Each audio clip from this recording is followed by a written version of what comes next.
तो let's start 3 marks questions. हमने accountancy pre board की 2 वीडियोस पहले अपलोड की हुई हैं, 1 मार्क्स क्वेश्चन की और 2 मार्क्स क्वेश्चन की। इस वीडियो में हम जो करने जा रहे हैं वो हैं आपके 3 मार्क्स के क्वेश्चंस। 3 मार्क्स के क्वेश्चंस आपके पेपर में 6 आएंगे टोटल। जो इस पेपर में इसकी नंबरिंग दी हुई है वो है 16 से 20 और 29th क्वेश्चन आपका 3 मार्क्स का होगा। इनमें से किसी 2 क्वेश्चंस में आपको इंटरनल ऑप्शन, इंटरनल चॉइस मिलेगी। तो let's start our first question, question number 16।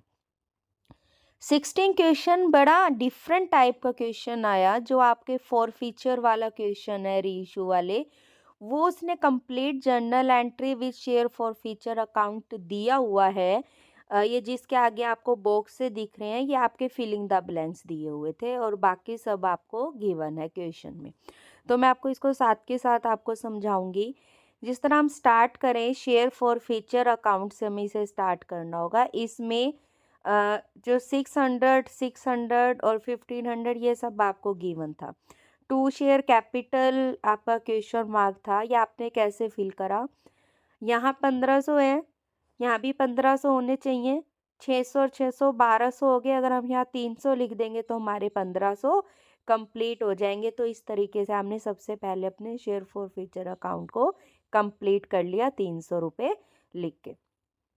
इसके बाद आप ये वाली एंट्री देख सकते हैं, शेयर फॉर फीचर जो आपका डेबिट है, जहाँ शेयर कैपिटल और कैपिटल रिजर्व के नाम से। ठीक है, तो आपका जो कैपिटल, ये आप एंट्री डायरेक्ट भी कर सकते हो। 600 डेबिट में है, 600 ही क्रेडिट में होंगे, क्योंकि आपको अच्छे से पता है डेबिट और क्रेडिट का अमाउंट हमेशा इक्वल होता है। आप यहाँ से भी डायरेक्ट कर सकते हो और या आप यहाँ से जो 2 कैपिटल रिजर्व के 600 है, इससे भी देखते हुए आप इसको कर सकते हो।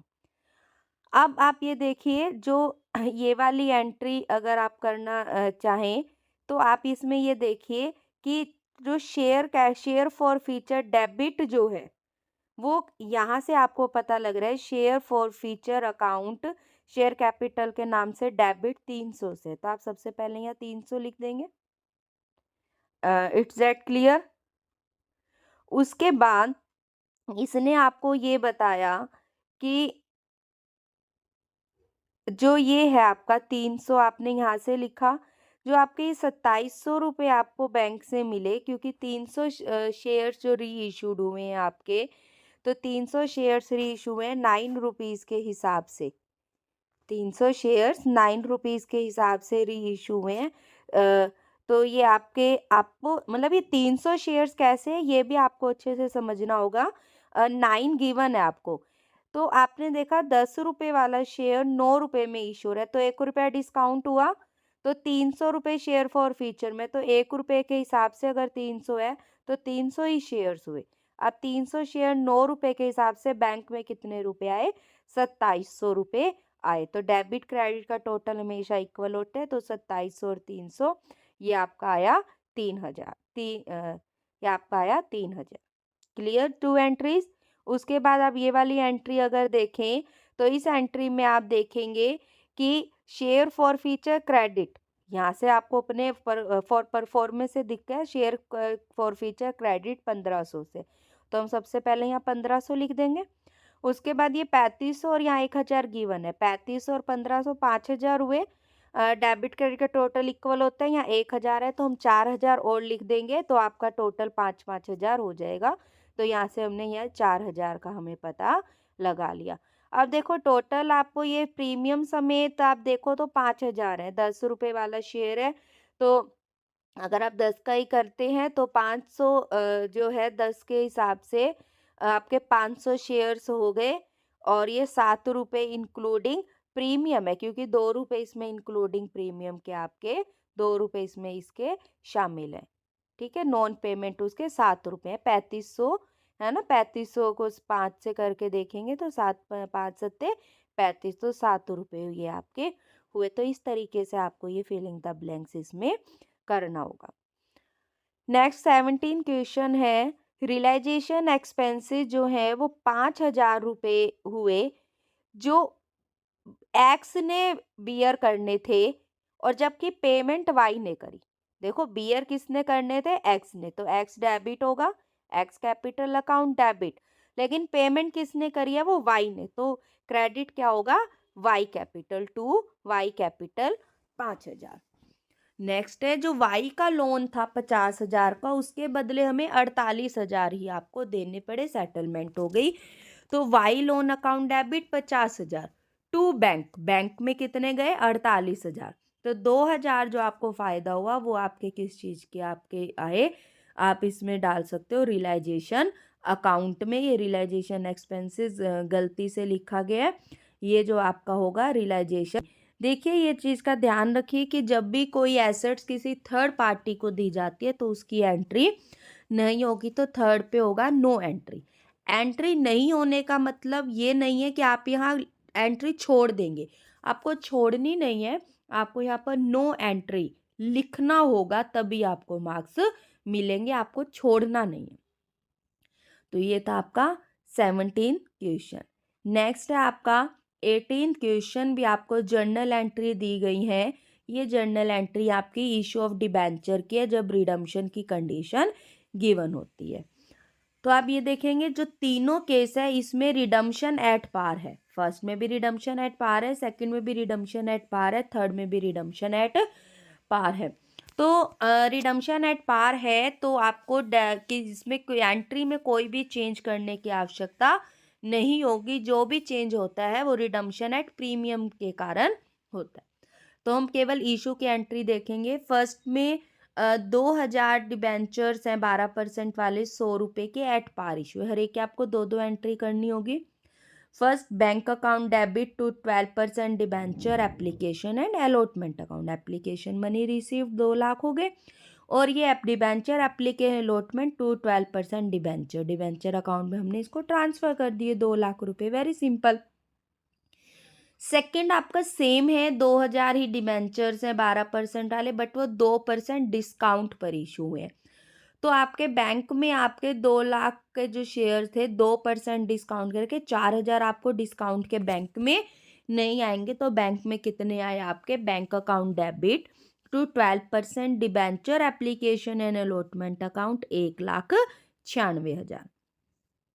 फिर जो नेक्स्ट आपकी होगी 12% debenture application allotment account debit 1,96,000, जो 4,000 आपको हुआ है वो लॉस है, debit all expenses and losses.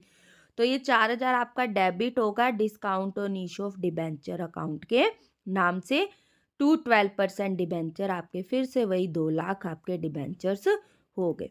Third part में आपके 2,000 12% डिबेंचर है 100 रुपये वाला, आपकी बार वो 5% प्रीमियम है, तो प्रीमियम का पैसा आपको बैंक के वक्त मिलेगा। 2 लाख का 5% 10,000 हुआ, तो bank account debit to 12% debenture application and allotment account 2,10,000 आपका हुआ। नेक्स्ट आपके जो 2,10,000 हैं वो 12% debenture application and allotment account 2,10,000, इसमें टू 12% डिबेंचर के तो 2 लाख ही हैं, जो प्रीमियम के हैं वो टू सिक्योरिटी प्रीमियम रिजर्व में आपके क्या होते हैं, क्रेडिट होते हैं, आपके लिए प्रॉफिटेबल है, क्योंकि क्रेडिट और इनकम एंड गेन्स, तो to security premium reserve 10,000। Next question है आपका 19th क्वेश्चन। इसमें एक्स ने, आपका क्वेश्चन जो है शॉर्टकट में लिखा गया है, जो एक्स है उसने बिजनेस स्टार्ट करा 1 जनवरी 2002 को 5,000 रुपये से। फिर वाई ने ज्वाइन करा बिजनेस 1 मई 2002 को 10,000 से। फिर जेड ने ज्वाइन करा बिजनेस 1 जुलाई 2002 को 15,000 से। और इसी तारीख को 1 जुलाई 2002 को ही एक्स और वाई ने और कंट्रीब्यूट कर दिया, तो मैंने यहाँ वापस जाकर एक्स पे करा 1 जुलाई 2002 को 5,000 उसने एक्स ने और लगाए, और 1 जुलाई 2002 को ही वाई ने 10,000 आपके और लगाए। इस साल प्रॉफिट 16,000 हुआ, और उन्होंने डिसाइड किया हुआ है कि जो प्रॉफिट है वो आप कैपिटल्स के प्रोपोर्शन में डिवाइड करेंगे, तो आपको डिस्ट्रीब्यूशन ऑफ प्रॉफिट दिखाना है। देखिए कोई भी क्वेश्चंस करने से पहले आपको उसके क्वेश्चंस की फॉर्मेट को अच्छे से समझना होगा। क्योंकि अगर आप क्वेश्चंस ही नहीं समझ पा रहे हो तो आप उसका आंसर भी नहीं दे पाएंगे। वेरी सिंपल सी बात होती है।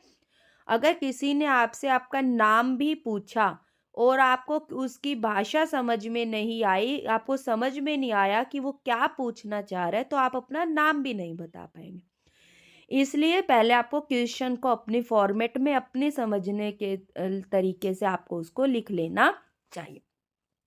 अब इसमें आपने देखा जो एक्स की कैपिटल है वो पहले 5 थी, बाद में 10 हो गई क्योंकि उसने 5 और लगा दी। 1 जनवरी से 1 जुलाई तक उसकी 6 महीने तक 5,000 रही, उसके बाद अगले 6 महीने के लिए उसकी 10,000 हो गई। तो जब भी आप कैपिटल की प्रोपोर्शन करेंगे तो ई मंथ से मल्टीप्लाई ज़रूर कर लें। 30,000 और 60,000 आपके एक्स की कैपिटल की प्रोपोर्शन आएगी 90,000। वाई का करेंगे, वाई ने देखो 1 मई को लगाए 10,000, बाद में उसके हो गए 10 और लगा दिए 20,000। तो मई से जुलाई तो केवल मई और जून, क्योंकि जुलाई की पहली तारीख है तो 2 महीने तक उसके 10,000 रहे। उसके बाद जुलाई से दिसंबर तक 6 महीने तक उसके 20,000 रहे। तो 20,000 और 1,20,000 ये आपके हुए 1,40,000। जेड की कैपिटल ने एक ही बार लगाए 15,000 और 1 जुलाई को लगाए तो जुलाई से दिसंबर 6 महीने के इसके हुए 90,000। तो इनकी कैपिटल्स की रेशो है 90,000, 1,40,000, 90,000। जीरो काट के आपकी रेशो हुई 9, 14, 9, 9:14:9। प्रॉफिट 16,000 है। अब आपको प्रॉफिट इस रेशो में आप डिवाइड करके दिखा देंगे।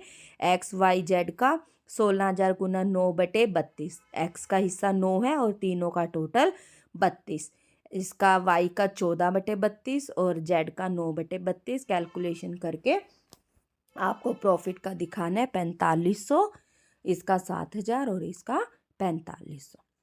नेक्स्ट है 19 से जो क्वेश्चन है, मैंने आपको स्टार्टिंग में बताया था किसी 2 क्वेश्चन में आपको चॉइस मिलेगी। तो 19वें क्वेश्चन में आपको चॉइस दी हुई है। इसने चॉइस में कहा है कि जो आपकी पार्टनर्स कैपिटल है वो फिक्स है। पार्टनर्स की कैपिटल फिक्स है तो ये आइटम्स कहाँ पर रिकॉर्ड होंगे। देखो जब कैपिटल फिक्स होती है तो आपको पता ही होगा कि आपके 2 खाते बनते हैं, कैपिटल अकाउंट और करंट अकाउंट। तो ड्राइंग मेड बाय पार्टनर, जो ड्राइंग है वो डेबिट होगी करंट अकाउंट में। सैलरी जो है पार्टनर की वो क्रेडिट होगी करंट अकाउंट में।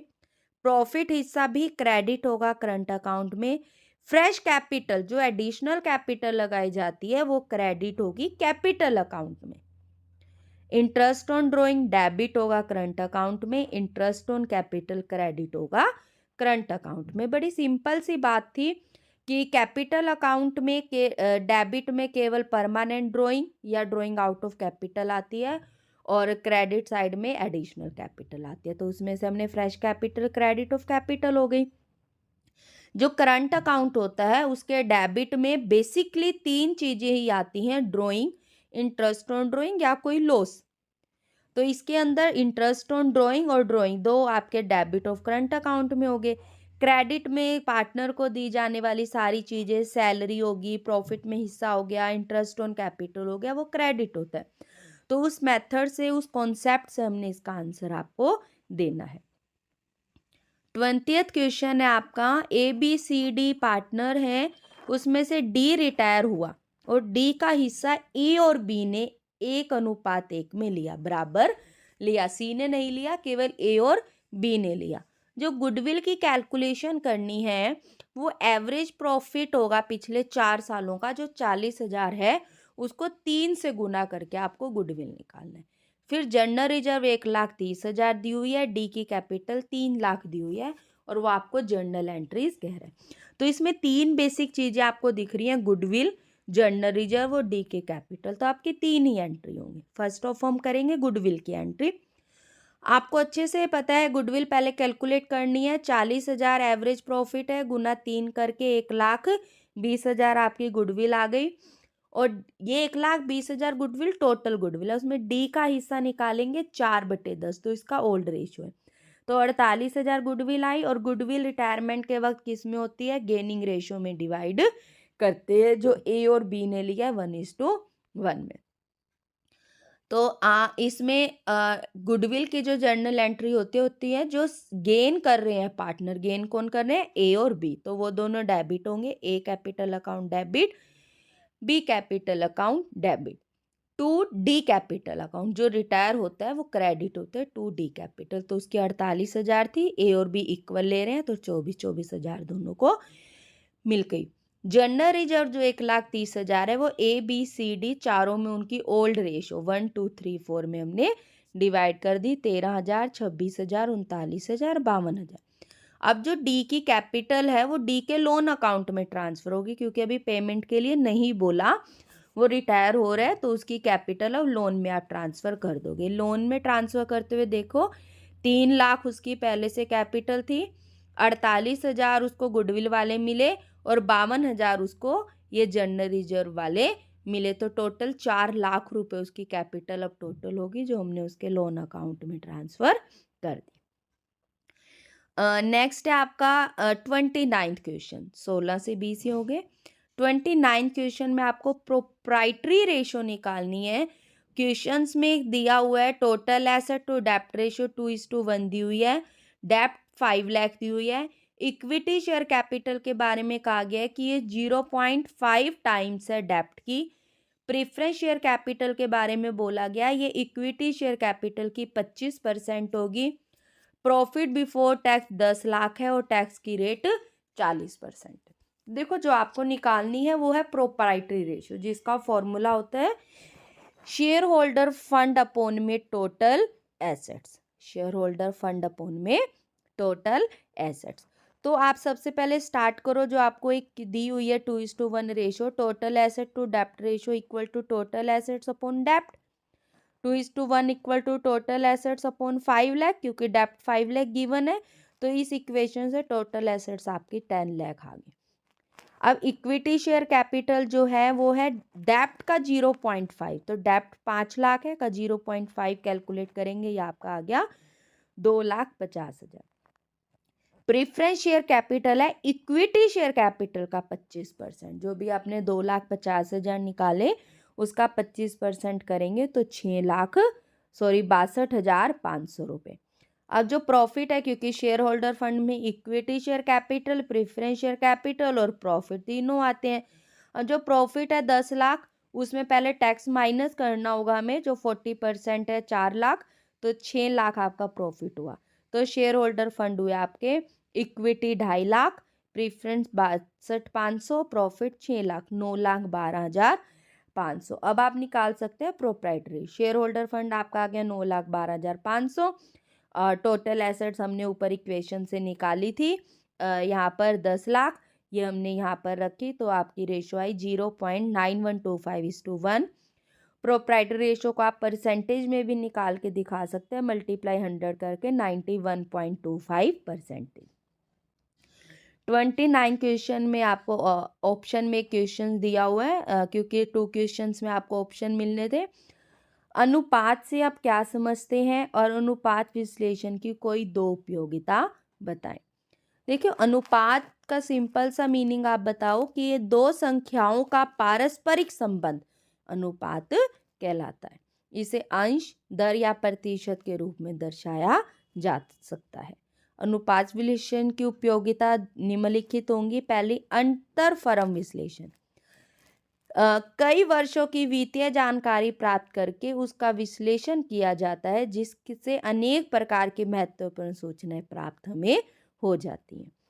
फिर है वित्तीय स्थिति समझने में सहायक, इसमें आप लिख सकते हैं एक्सप्लेनेशन में, एक अकेला आंकड़ा कुछ भी महत्वपूर्ण स्थिति प्रदर्शित नहीं कर सकता, लेकिन अनुपात विश्लेषण संस्था की वित्तीय स्थिति को आसानी से समझने योग्य बनाता है। तो ये थे आपके 3 मार्क्स के 6 क्वेश्चंस जो प्री बोर्ड एग्जाम के थे। 1 मार्क्स के और 2 मार्क्स के क्वेश्चंस आपके पहले वीडियो अपलोड की जा चुकी हैं। अगर आपने चैनल को अभी तक सब्सक्राइब नहीं करा तो आप इस चैनल को सब्सक्राइब कर लें, ताकि जब 5 मार्क्स के क्वेश्चन अपलोड हों तब आपके पास नोटिफिकेशन मिल जाए। तो जल्दी से जल्दी चैनल को सब्सक्राइब कर लें। आपके फाइनल एग्जाम के लिए आप सभी को all the best. Thank you.